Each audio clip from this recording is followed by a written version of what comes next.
ದೇಶದಲ್ಲಿ ಇಂಡಿಗೋ ಕಂಪನಿಯ ವಿಮಾನಗಳ ಸಂಚಾರ ಸ್ಥಗಿತದಿಂದಾಗಿ ಕೋಲಾಹಲ ಎದ್ದಿದೆ.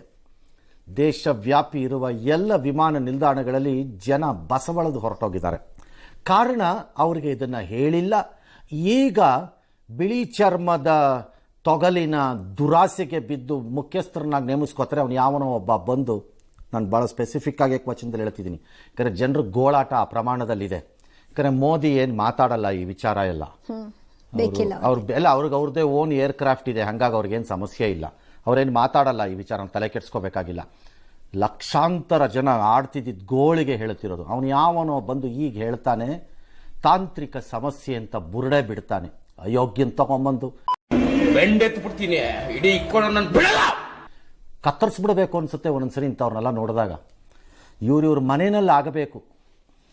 20 ವರ್ಷಗಳಲ್ಲಿ ಅತ್ಯಂತ ಕಠಿಣಕರ ಪರಿಸ್ಥಿತಿ ಇದು. ಕಾರಣ ಯಾಕೆ ಹೀಗಾಯಿತು?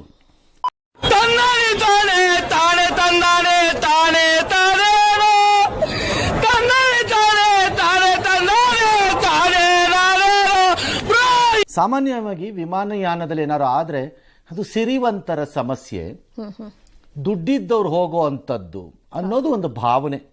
ಆದರೆ ಆಗಿಲ್ಲ ಇವತ್ತಿನ ಹೊಸ ಭಾರತ.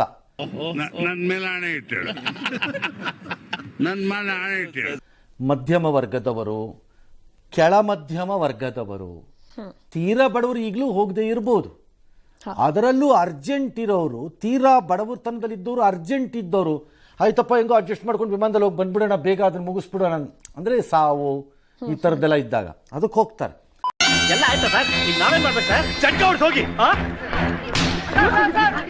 ಹಾಗಾಗಿ ಇಟ್ಸ್ ನೋ ಲಾಂಗರ್ ಸಿರಿವಂತರು, ಹಾಗೆ ಉಳ್ಕೊಂಡಿಲ್ಲ. ಅದು ಬಿಜೆಪಿ ಬುರುಡೆ ಬಿಡುತ್ತೆ ಮಧ್ಯಮ ವರ್ಗದವ್ರದ್ದಂತೆ. ಅಯೋಗ್ಯರು ತಗೊಂಬಂದು ಒಬ್ಬ ಮಾತಾಡಕ್ಕೆ ಯೋಗ್ಯತೆ ಇಲ್ಲ ಕೇಂದ್ರ ಸರ್ಕಾರದಲ್ಲಿ.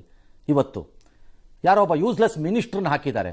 ಆ ಮಿನಿಸ್ಟ್ರಿನ ಪಕ್ಷದ ಒಬ್ಬ ಮುಖ್ಯಮಂತ್ರಿ ಮಗ ಬುರುಡೆ ಬಿಡ್ತಾರೆ ಕೂತ್ಕೊಂಡು ಒಂದು ಕಡೆ. ವಿಶಾಖಪಟ್ಟಣಂ ಬನ್ನಿ, ನಮ್ಮೂರು ನೋಡಿ, ಅವ್ರು ಕ್ರಮ ತಗೊಳಿದ್ರೆ ಕರ್ನಾಟಕದವ್ರು ನಾನೇನು ಮಾಡೋಕ್ಕಾಗತ್ತೆ, ನೀನು ಪಕ್ಷದ ಮಿನಿಸ್ಟರ್ ಏನು ಕತೆ ಕಾಯ್ತಾ ಇದ್ದಾನೆ ಅಂತ ಕೇಳಬೇಕು ಯಾವನಾರ ಒಬ್ಬ.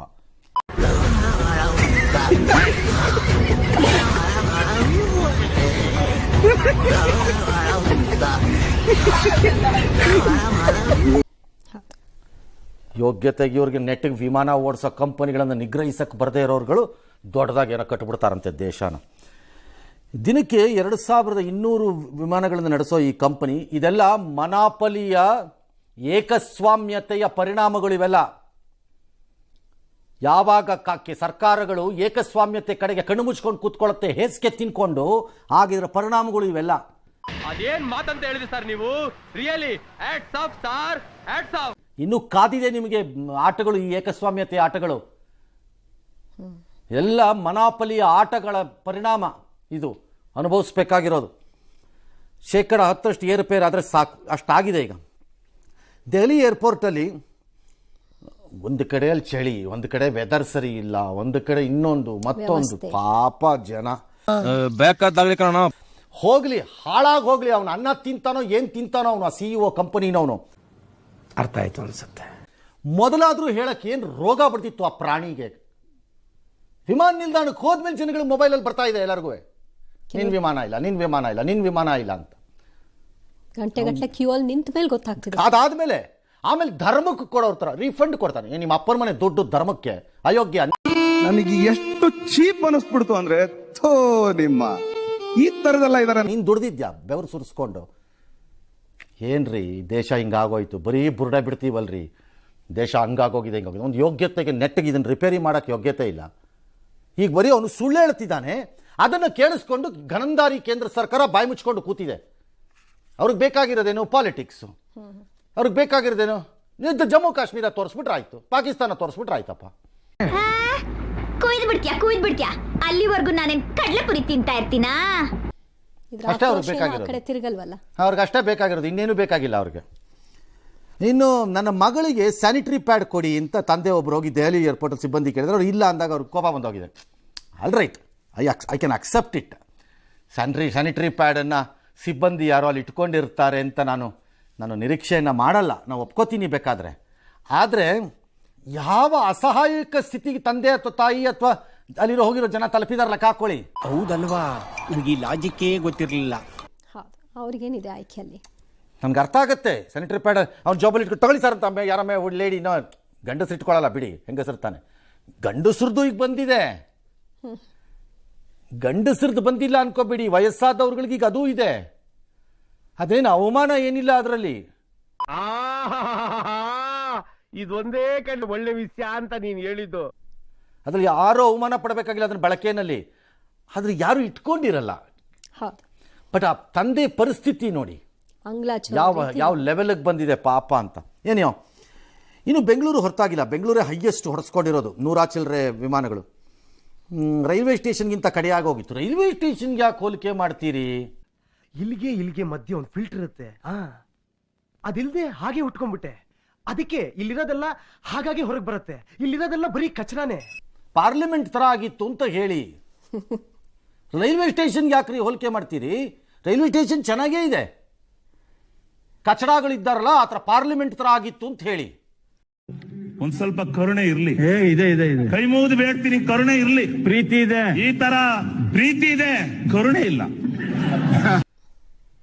3 ಹೊತ್ತು ಬಡ್ಕೊಂಡು ಪುಕ್ಕಟ್ಟೆ ನಮ್ಮ ದುಡ್ಡನ್ನು ತಿನ್ಕೊಂಡು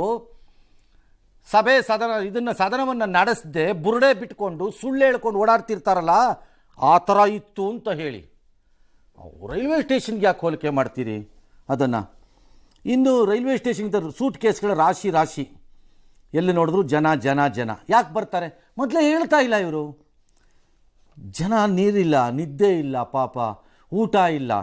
ಅವನು ಕಚಡ ಕಂತ್ರಿ ಅವನು. ಯಾವನು ಸತ್ಯವಾಗ್ಲೂ ಹೇಳ್ತೀನಿ, ಯಾವ ದೇಶದಲ್ಲೂ ಜನ ಇದನ್ನೆಲ್ಲ ಸಹಿಸ್ಕೋತಿರ್ಲಿಲ್ಲ. ಸ್ವಲ್ಪ ಕಣ್ಣಿನ ರೋಡ್ಗೆ ಬಂದು ಬುರುಡೆ ಕೆತ್ಬಿಡ್ತಿದ್ರು ಬೇರೆ ದೇಶಗಳಾಗಿದ್ದಿದ್ರೆ. ಇಷ್ಟಾದ್ರೂ ಜನ ಇನ್ನೂ ಸುಮ್ಮನಿದ್ದಾರೆ.